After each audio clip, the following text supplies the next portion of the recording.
बिस्मिल्लाहिर्रहमानिर्रहीम। Cover story में भलीकार आहियां इरफान महबूब। 6 ऐं 7 मई जी विच वारी राति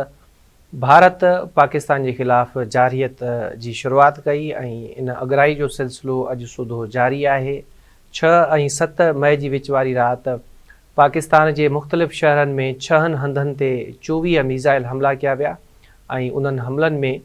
मस्जिदनि के निशानो बणायो वियो। ॿिए ॾींहं ते ई पाण ॾिठोसीं त वरी भारत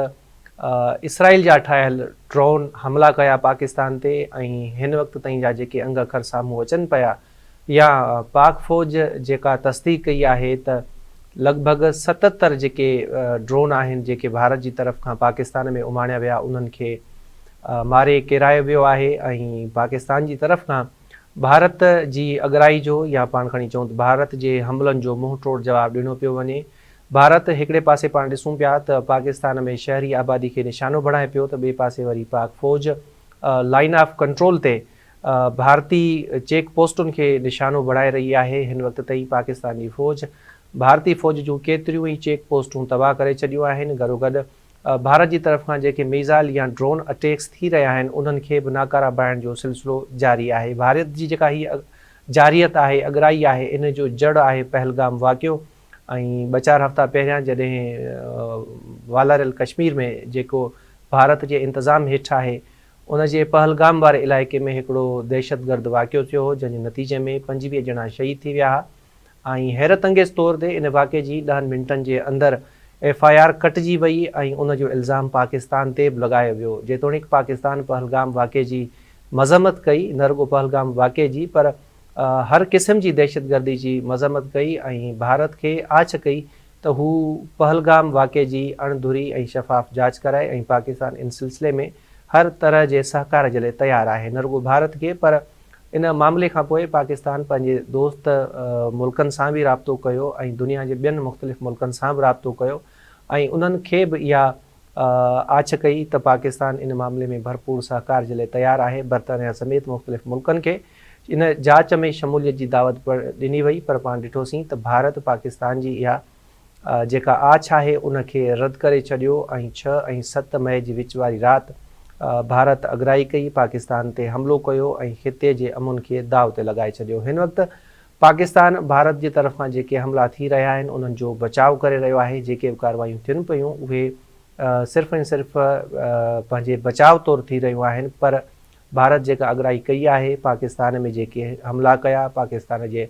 शहरी इलाइक़नि खे जेको निशानो बणायो उन जो जवाबु ॾियणु अञा बाक़ी आहे। क़ौमी सलामती कमेटी जो इजलास थियो, पाकिस्तान जी सियासी ऐं फ़ौजी क़यादत इन ॻाल्हि ते मुतफ़िक़ आहिनि त भारत जेका अगराई कई आहे, भारत जेके हमला कया आहिनि उन जो जवाबु भारत खे ज़रूरु ॾिनो वेंदो ऐं उन हमले जो वक़्तु ऐं हंध जो तइनु पाकिस्तान पाण कंदो ऐं इन जेका छिकदाण आहे फ़िलहालु ख़दशो ज़ाहिर कयो पियो वञे त इहा छिकदाण अञा वधंदी। गुज़िरियल ॾींहं तुर्क सदर बि इन मामले ते ॻाल्हायो ऐं चयो त खेनि ख़दशो आहे त पाकिस्तानी भारत जे विच में जेका छिकदाण आहे उहा किथे मुकमल जंग में न तब्दील थी वञे। इन भारत जी अगराई खां पहिरियां पाण ॾिठोसीं त ईरान इहा छिकदाण घटाइण जे लाइ सालसी जो किरदारु अदा करणु चाहे पियो ऐं हुन पाकिस्तान जो दौरो बि कयो। हिकिड़े ॾींहं में हुन पाकिस्तान जी सियासी ऐं फ़ौजी क़यादत सां मुलाक़ातूं कयूं ऐं हिकिड़े ॾींहं जे दौरे खां पोइ हू वापसि हिंदुस्तान दौरे ते वियो ऐं अञा हिंदुस्तान में ई मौजूदु हुयो ईरान जो परॾेही वज़ीर त ईरान पाकिस्तान ते हमिलो करे ॾिनो। हाणे पाण ॾिसूं था त सऊदी अरब बि इहा छिकदाण घटाइण में सरगर्म थी वियो आहे। सऊदी अरब जे नुमाइंदे भारत जो दौरो कयो आहे ऐं भारतीय दौरे खां पोइ अॼु हू पाकिस्तान पहुतो आहे जिते हुन पाकिस्तानी इख़्तियारनि सां मुलाक़ातूं कयूं आहिनि। अमेरिका जेतोणीकि भारत ऐं पाकिस्तान ॿिन्ही मुल्कनि सां राब्ते में आहे ऐं इन ॻाल्हि ते ज़ोर भरे रहियो आहे त हीअ जेका छिकदाण आहे उन्हनि खे ॻाल्हियुनि जे ज़रिए हल कयो वञे पर सही सिधी मुदाख़लत करण खां अमेरिका जवाबु ॾिनो आहे ऐं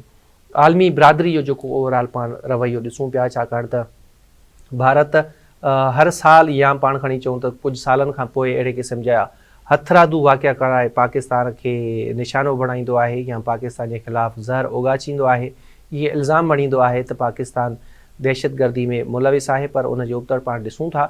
त भारत पाण पाकिस्तान समेत दुनिया जे मुख़्तलिफ़ मुल्कनि में दहशतगर्दी करे रहियो आहे, दहशतगर्दी में मुलविस आहे। पाण उहो पाकिस्तान जो जाइज़ो वठूं त ताज़ो बलूचिस्तान में जेको रेल ते हमलो थियो उन में सऊं सिधो भारत मुलविस हुयो। कुलभूषण यादव जी सूरत में बि पाकिस्तान वटि भारतीय रियासती दहशतगर्दी जा सबूत मौजूदु आहिनि।